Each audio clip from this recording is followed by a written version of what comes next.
Juárez comisionó al general Rafael Cuéllar para que combatiera a los rebeldes, y el general pronto informó que Chávez López no solo recibía ayuda y cooperación de los campesinos poblanos, sino que el propio Negrete desempeñaba un papel importante al proveer de armas a los insurrectos. El gobierno de Juárez reaccionó con la cruel medida de deportar a Yucatán poblaciones enteras de indígenas que fueran sospechosas de dar apoyo a las guerrillas. La situación se hizo más difícil para el gobierno cuando Negrete capturó la ciudad de Puebla, desde donde lanzó un llamado para derrocar la tiranía de Juárez.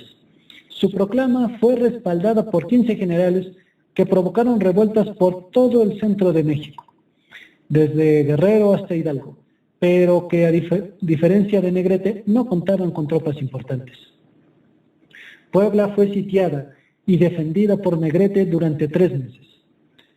Entretanto, Chávez López evadía al ejército federal hasta que después de varios meses, sobreestimando su poder, concentró sus fuerzas y preparó un asalto a Actopan.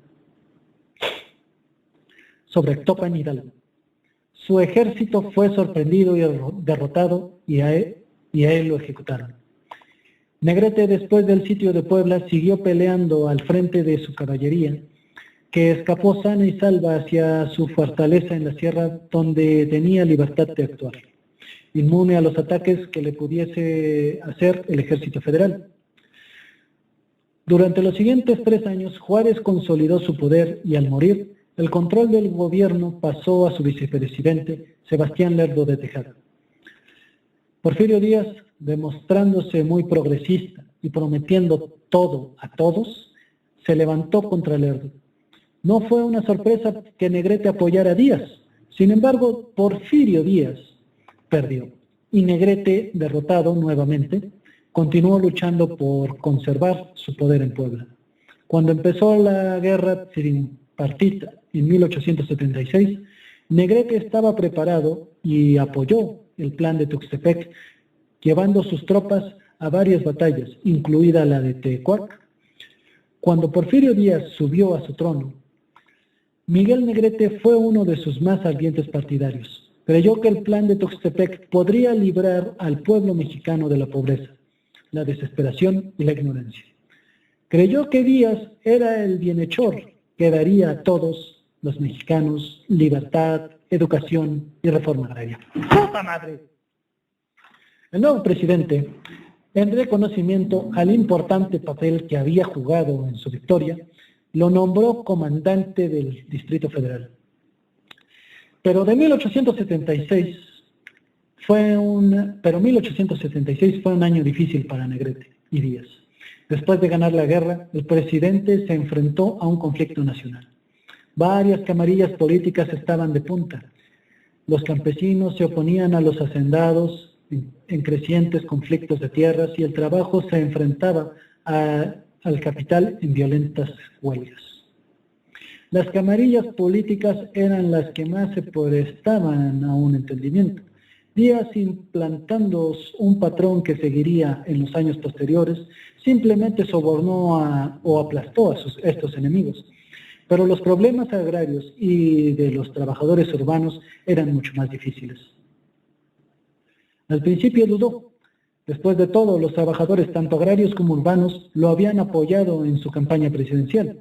Ahora los campesinos de los estados del centro de México, entusiasmados por lo que consideraban las promesas de Tuxtepec, se apoderaron de las tierras en disputa.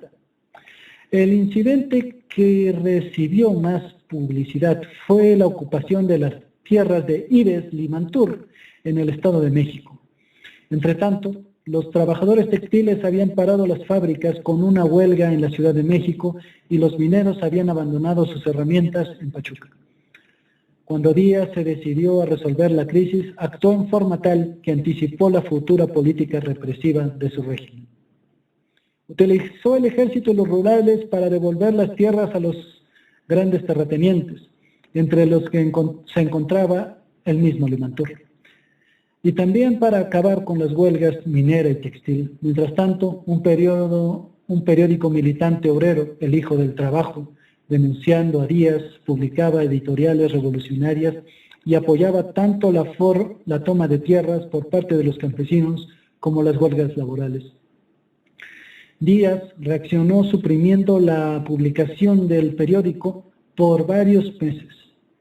Hacia 1877, el presidente se dedicaba a reorganizar, fortalecer y acostumbrar a los rurales a participar en una verdadera campaña para sacar a los morenos, de tierras cultivables por largo tiempo disputadas. Desanimado, y como no, Negrete denunció a Díaz, renunció a su puesto como jefe militar del Distrito Federal y declaró que el pueblo había sido traicionado una vez más. Se retiró a sus dominios de Puebla, desde donde convocó a un levantamiento armado. El gobierno cayó las noticias de la rebelión en un feliz intento por aislar a los rebeldes. Negrete, sin poder extender su revuelta más allá de Puebla y de los territorios adyacentes, reunió fuerzas durante año y medio y entonces, convocando un levantamiento a nivel nacional, envió emisarios a las guarniciones militares más alejadas, donde sabía que se había extendido el descontento entre las tropas. El ministro de Guerra ordenó al ejército que entrara en acción y telegrafió mensajes a todos los gobernadores estatales pidiéndoles declaraciones de lealtad e informes completos sobre la situación militar en sus localidades. En unas cuantas semanas, casi todos los gobernadores habían cumplido. El movimiento de Negrete había provocado solo una respuesta limitada. Muchos oficiales inseguros del resultado no externaron sus opiniones. Así, la mayor parte del territorio permaneció en paz. Por último, los oficiales principales declararon su lealtad y los gobiernos, en sus informes especiales, manifestaron que sus territorios estaban en calma. Negrete intentó ganarse mayor apoyo publicando un manifiesto que exigía la abolición de la ley del timbre y programas que mitigaran la miseria pública. A pesar de la disensión general, solo la segunda división de Negrete, unas cuantas unidades en secciones alejadas de Puebla y Veracruz y un puñado de colaboradores personales provenientes del Distrito Federal lo siguieron en abierta rebelión. Al cabo de unas cuantas semanas de incertidumbre con respecto a la fuerza potencial de los insurgentes, la situación se aclaró de tal manera que, a pesar del hecho de que muchos oficiales no se habían pronunciado por el gobierno, los gobernadores podían reportar que solo había tumultos insignificantes entre sus tropas. La prensa informó sobre los acontecimientos después de que la situación nacional se estabilizó claramente. Como en los tiempos de Juárez y de Lerdo, Negrete se vio aislado en la Sierra de Puebla, contando apenas con un apoyo mínimo por parte de otros militares. Los que tenían el poder claramente lo denunciaban como revoltoso. Su rebelión contra Díaz y su política continuó durante 3 años. En vista de que las dificultades encontradas habría tenido todavía menor duración si los campesinos no lo hubieran apoyado en su área de operaciones al sureste de la Ciudad de México, en las regiones adyacentes de los estados de Morelos, México y Puebla. En aquel momento, Negrete era ampliamente considerado como el defensor de la causa agraria.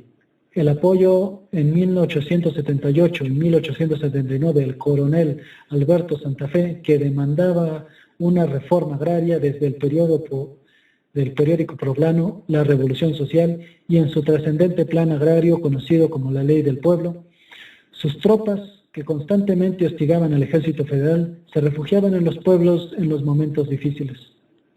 Entre 1878 y 1882, Díaz, como Benito Juárez anteriormente, recurrió a la barbárica táctica de deportar comunidades campesinas enteras a Yucatán, donde eran utilizadas en trabajos forzados, acusadas de ayudar a los revolucionarios. Hacia 1881, Negrete y sus aliados fueron casi completamente derrotados y debilitados. Manuel González trató de pacificar a los rebeldes y por un tiempo estuvo a punto de convencer a Negrete de que se apartara de la lucha.